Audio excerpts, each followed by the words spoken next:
Buhay pag-ibig sa showbiz update. Si Jericho Rosales may kasal pa rin kay Kim Jones. Janine Gutierrez kinumpirma ang bagong relasyon. Kung bago ka lang sa channel na ito, huwag kalimutang mag-like, share, comment, and subscribe. At huwag kalimutang pindutin ang notification bell icon para maging updated ka sa bawat upload nating video. Isa na namang nakakilig na kwento ng pag-ibig sa mundo ng Philippine showbiz. Ang usap-usapan ngayon lalo na't ang mga sikat na personalidad na sina Jericho Rosales at Janine Gutierrez ang nasa sentro. Kamakailan lang pinag-uusapan ng mga tagahanga ang estado ng kasal ni na Jericho Rosales at ng fashion icon na si Kim Jones, habang si Janine Gutierrez naman ay kinumpirma ang kanyang bagong relasyon na ikinatuwa ng kanyang mga fans. Jericho Rosales at Kim Jones, kasal pa rin ba sila? Si Jericho Rosales, ang batikang aktor na kilala sa kanyang mga teleserye at pelikula, ay kasal pa rin kay Kim Jones, isang modelo at designer mula pa noong 2013. Subalit sa mga nakarang buwan may mga haka-haka tungkol sa estado ng kanilang relasyon na napansin ng mga fans sa kakulangan nila sa magkasama sa social media. Si Jericho sa kanyang mga acting project at si Kim sa kanyang thriving fashion career.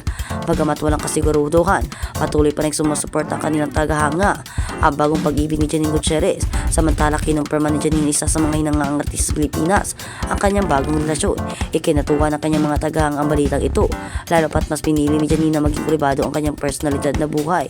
Sa edad na 34, patuloy ang kasikatan ni Janine at matagumpay niyang nabalanse ang kanyang actor career at iba't ibang endorsement. Ang kanyang kumpirmasyon sa bagong relasyon ay nagdala ng kilig sa social media at masayang-masaya ang kanyang mga fans para sa kanyang mga reaksyon na tagahanga sa social media. Nagtrending tungkol sa balita tungkol kay Jericho Rosales, Kim Jones at Janine. Maraming tagahanga ang nagpahayag ng kanilang kasiyahan sa interes tungkol sa bagong love life ni Janine Gutierrez. At sa kabilang banda, Benjamin Alves at Janine Gutierrez kislap sa radyo. Inquirer Showbiz Live, suportahan ang kanilang Cinemalaya film entry na Dog Scene sa isang kapanapanabik na pagdalo. Nagbigay aliw ang mga sikat na aktor na sina Benjamin Alves at Janine Gutierrez sa radyo Inquirer Showbiz Live kamakailan, kung saan ipapaabot nila ang kanilang kasiyahan at excitement para sa kanilang pinakabagong proyekto, ang dalawang pangunahing bida sa Cinemalaya 2024 entry na Dog Scene, isang pelikulang puno ng kahulugan at malalim na kwento na agad na nagpasiklab ng interes sa mga mananonood. Ibinahagi ng mga aktor ang kanilang mga karanasan sa paggawa ng pelikula at ang mga hamon at kaligayahan na dulot ng pagtutulungan sa Dog Scene. Ang pelikulang ito ay isang drama na tinutok sa mga tema ng tadhana, kapalaran at mga paglalakbay ng tao sa ilalim ng mahusay na direksyon ng isang kilalang direktor. Ang Dog Scene ay inaasahang mag-iwan ng malalim na epekto sa mga manonood at kritiko. Laging isang karangalan maging bahagi ng proyektong tulad ng Dog Scene. Hanip pa ni Janine sa kanyang interview, "Malaki ang hamon sa akin bilang aktres at binibigyan ako ng pagkakataon ng makatrabaho ang mga mahusay na tao sa likod at harap ng kamera. Talaga naming inaasahan ang magugustuhan ito ng lahat." Sinabi naman ni Benjamin, ang maging bahagi ng isang Cinemalaya film ay isang espesyal na pagkakataon, hindi lang tungkol sa pag-arte, kundi sa paggawa ng isang makatawid na proyekto at sana maramdaman ng audience ang koneksyon. Agad na ipinakita ng mga fans ni Benjamin at Janine ang kanilang suporta, sabik na makita ang kanilang mga idolo sa isang pelikulang puno ng malasakit na tema. Ang Dog Scene ay hindi lang basta isang pelikula, ito ay isang makulay, makapagpabagabag na paglalakbay na tsak na mag-iwan ng marka sa puso ng manonood. Isang proyekto na nagpapakita ng galing at dedikasyon ng dalawa sa kanilang mga papel. Ang publiko ay hinikayat na suportahan ang Dog Scene habang ito ay pinapalabas sa Cinemalaya Film Festival, kung saan ang pelikula ay inaasang makikipaglaban para sa mga prestihosong gantimpala.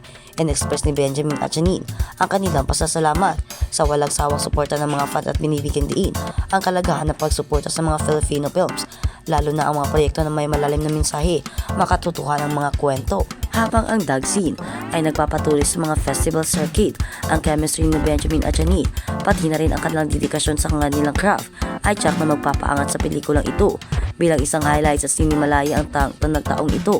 Kaya huwag palampasin ang pagkakataong mapanood ang Dog Scene at maranasan ang galing ng dalawang talento sa industriya at pelikula.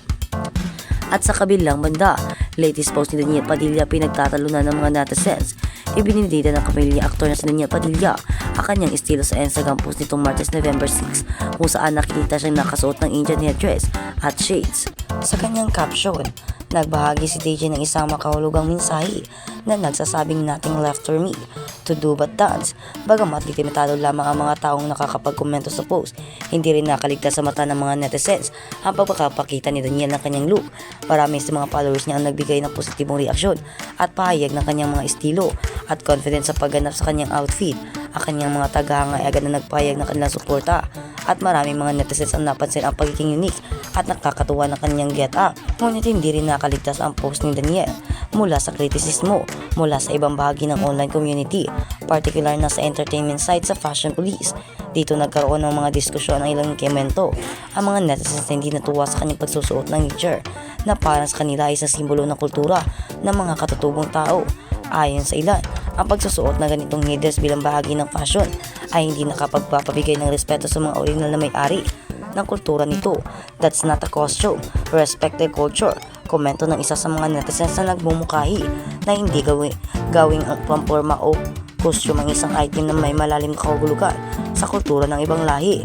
Mailan na nagpahayag na sa loob na kulang sa pag-unawa si Daniel sa isang cultural na kaugnay ng kanyang outfit. Ayon sa isang commenter, yes, that's right. Kulang sa edukasyon ang taong ito. Basta na lang nagsusuot ng ganito. True, especially in Canada. Disrespectful to wear indigenous headdress. Sabi naman ng isa pang netizens na nagbigay ng halimbawa mula sa karanasan sa kanilang bansa kung saan ang ganitong mga aksyon ay tinuturing na isang uri ng disrespect sa mga katutubong komunidad. Isa pang netizens ang nagdagdag, respect indigenous people here in Canada. May compulsory indigenous course pa kami na work na nangangahulugang mayroon silang formal na pagsasanay tungkol sa pagpapalaga sa mga katutubong kultura sa kanilang lugar. Sa kabila ng mga kritisismong ito, hindi rin naman pinalampas ng mga taga-support ng Daniel ang pagkakataon na ipagtanggol siya. Marami sa kanila ang nagsabi na hindi masama ang pagpapayag ng estilo at pagiging fashionable at wala namang intensyon si DJ na disrespektuhin ang mga katutubong kultura. Ayon sa ilang tagahanga, ang sinusuong outfit ni Daniel ay bahagi lamang ng kanyang artistic expression at hindi niya ito ginamit para malitin ang kultura ng iba.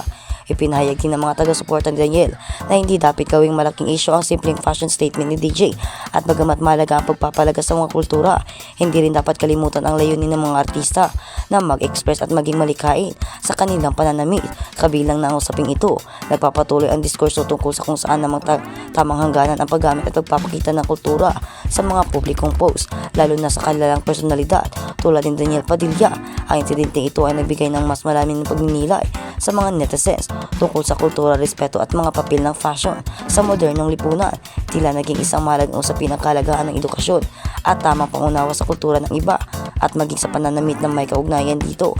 Ang pagtangkilik sa kasaysayan at tradisyon ng mga katutubong komunidad ay isang isyu na nagpapatuloy na dapat pagtuunan ng pansin upang maiwasan ang hindi pagkakaintindihan at respeto sa bawat isa. Ito pa ang saad ng mga netizens kay Daniel Padilla dahil sa kanyang